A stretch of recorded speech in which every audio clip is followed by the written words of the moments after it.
जय श्री कृष्णा मित्रों, मैं प्रियंका स्वागत करती हूँ आपका जीवन और अध्यात्म में। कैसे हैं आप सब? उम्मीद करती हूँ आप सभी लोग अच्छे होंगे, स्वस्थ होंगे।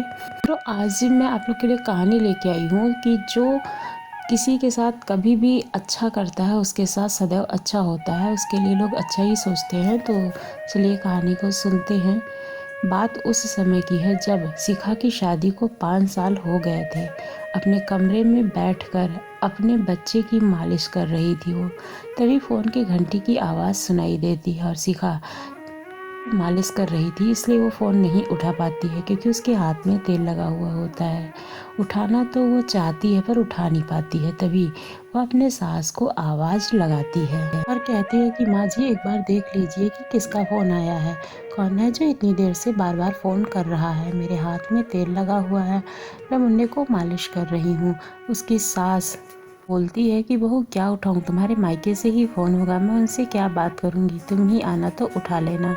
तो फिर वह बोलती है कि नहीं, बार बार फ़ोन आ रहा है, हो सकता है किसी को कोई ज़रूरत हो, कोई काम हो, इसलिए वो फ़ोन कर रहा है। तभी उसकी सास नीता आकर फ़ोन को उठा लेती है। फिर कहती है कि तुम्हारी दूसरी सास का फ़ोन है। मुंह चुराकर चली जाती है। शिखा तुरंत समझ जाती है कि किसका फ़ोन है। फिर तब तक वह हाथ धुल कर फ़ोन के पास आकर फ़ोन उठाती है। कहती है कि आंटी बताइए क्या बात है, आपने क्यों फ़ोन किया था? उधर से कुसुम आंटी बोलती हैं कि बेटा, मैंने 2 लाख अपनी बेटी की शादी के लिए फ़िक्स किए थे, लेकिन जिस कंपनी में फ़िक्स किए थे वो कंपनी पैसा लेकर भाग गई है।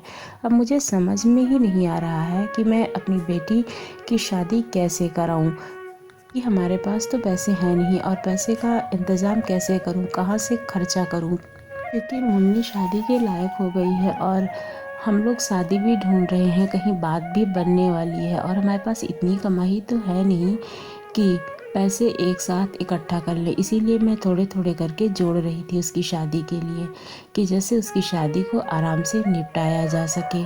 शिखा इधर से बोलती है कि कोई बात नहीं आंटी जी, जैसे ही आपकी बेटी है वैसे ही हमारी भी वो कुछ लगती है ना, मैं उसको अपनी बहन मानती हूँ और उसकी शादी का खर्चा तो मैं पूरा ही उठा सकती हूँ, लेकिन आप 2 लाख की बात कर रहे हो तो मैं 2 लाख रुपए उसे शादी के लिए ज़रूर दूंगी। शाम को अगर आकाश आएंगे तब मैं उनसे बात करूंगी और बोलूंगी कि आंटी को मुन्नी की शादी के लिए पैसे की आवश्यकता है, उनका पैसा लेकर कोई कंपनी भाग गई है। कहती है कि बिटिया, अगर हमारी मदद हो गई तो हमारे लिए बहुत ही अच्छा होगा और हमारी मुन्नी की शादी बहुत अच्छे से निकल जाएगी। इसके बाद वो शिखा के बेटे का हालचाल पूछती है और फिर उसके हाथ में फ़ोन रख देती है। शिखा के साथ साथ सारी बातें उसकी सास नीता भी सुन रही थी। शिखा और कुसुम के बीच में जो बात हुई थी, और फिर वह बोलती है कि तुम नहीं जानती हो दुनिया को, दुनिया तो ऐसे ही बेवकूफ़ बनाती है, कुछ भी को नहीं हुआ है, उसका पैसा कहीं नहीं गया है, वो पैसा मांगने के लिए तुमसे अच्छा बहाना बना रही है। उसने कहीं कोई पैसे नहीं जमा किए थे, बस वो चाहती है कि तुम उसे पैसा दे दो और उसकी बेटी की शादी खुशी खुशी आराम से निपट जाए। तुम तो मूर्ख हो ही, तुम्हें तो मूर्ख बनाया ही जा सकता है। आने दो मेरे बेटे को, मैं उसको ज़रूर कहूँगी कि वह कोई भी पैसा नहीं दे, नहीं तो तुम उसे भी ठगा दोगी। वह अपने सास को कुछ नहीं कहती क्योंकि उसका व्यवहार वह जानती थी और कुछ कहने की उसको ज़रूरत नहीं थी, क्योंकि उसको लगता था कि जो उसकी सास नीता सोचती है वो वही सोचेगी, चाहे शिखा कुछ भी कह ले।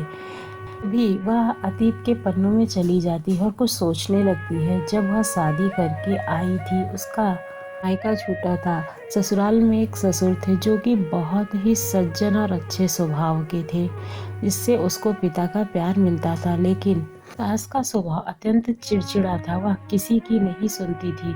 लेकिन ज़्यादा दिन तक उसकी खुशियाँ नहीं रह सकी। उसके पिता समान ससुर ज़्यादा दिन तक नहीं रहे और फिर हार्ट अटैक से उनकी मृत्यु हो गई। अब उनके परिवार में सिर्फ उसकी सास, उसका पति अजय और उसका छोटा सा बेटा जतिन था।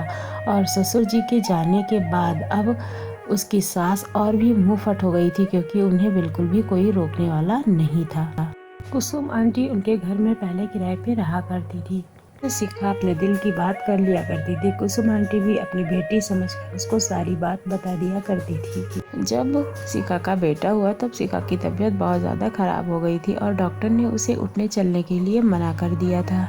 तब कुसुम आंटी ने उसकी बहुत सेवा की थी, जबकि शिखा की सास 2-4 दिन तो उसके पास रही। उसके बाद में अपनी तबीयत का बहाना करके बहन के घर चली गई। कुसुम आंटी ने उसकी बहुत देखभाल की थी, लेकिन बाद में आकाश का प्रमोशन हुआ। प्रमोशन की वजह से उन्हें फ्लैट मिला। फ्लैट उनके घर से काफ़ी दूर था, जिसकी वजह से उन सबको यहाँ पर आके रहना पड़ा और कुसुम आंटी वहीं रह गईं। कभी कभी शिखा से मिलने के लिए यहाँ पर भी आया करती थी, लेकिन उसकी सास नीता को बिल्कुल भी यह बात पसंद नहीं थी और शिखा भी नहीं चाहती थी कि घर आए मेहमान की कोई भी बेइज्जती करे। इसलिए वो कुसुम आंटी को आने से रोकती थी और बार बार नहीं चाहती थी कि वो यहाँ पर आए। आंटी ने मुन्ने की भी और शिखा की बहुत सेवा की थी, जिससे शिखा जल्दी ही ठीक हो पाई थी और अपने बच्चे का ध्यान रखने लगी थी। सोचते सोचते देर हो गई थी। अब उसका ध्यान हटा तो उसे याद आया कि अभी तो बहुत सारे काम पड़े हुए हैं और सब काम को निपटाना है। अब वह अपने मुन्ने को जल्दी से खिला पिलाकर सुलाती है और बाकी के सारे काम ख़त्म करती है। शाम को जब अजय आता है तो उसकी माँ अपने बेटे के कान भरने लगती है और कहती है कि आज कुसुम आंटी का फ़ोन आया था, वह मुझे ठीक नहीं लगा। वह अपनी बेटी की शादी के बहाने तुमसे पैसे ऐंठना चाहती हैं। ऐसे लोग ऐसे ही होते हैं, वो बहाने कर कर पैसे लेते हैं, तुम्हें बेवकूफ़ बना सके। वैसे ही अजय अपनी माँ को कुछ बोलना तो नहीं चाहता था, क्योंकि उसे लगता था कि माँ को बोलना उचित नहीं है, लेकिन उसने तुरंत ही कहा कि माँ, मैंने भी दुनिया देखी है और मुझे पता है कि कौन अपना सगा है और कौन पराया है। वो अगर पैसा मांगना ही चाहती तो फिर जब शिखा की तबीयत ख़राब थी और जब उसकी सेवा की थी तभी वो पैसे ले लेती, और मुन्ने की भी उन्होंने काफ़ी देखभाल की थी, लेकिन उन्होंने तब कोई भी पैसा नहीं मांगा था और हमेशा शिखा की सेवा करती रही हैं और की वजह से आज शिखा जिंदा है और हमारा मुन्ना भी। तो अगर आज उन्हें पैसे की ज़रूरत है, उन्हें मदद की ज़रूरत है, तो मैं मदद उनकी क्यों ना करूं? क्या उनकी मदद करना गलत होगा? अगर मैं उनकी मदद नहीं करता हूं तो कल को कोई भी परेशानी में रहेगा तो कोई भी उसकी मदद नहीं करेगा। आज उनके बेटे की शादी करानी है तो मैं ज़रूर ही कराऊंगा, कहकर अजय अंदर चला जाता है और शिखा से कहता है कि आंटी को जितने भी पैसे की आवश्यकता है मैं उन्हें पैसे देने के लिए तैयार हूँ, जैसे उनकी लड़की की शादी आराम से निपट सके। दोस्तों, आपको कहानी कैसी लगी ज़रूर बताइएगा।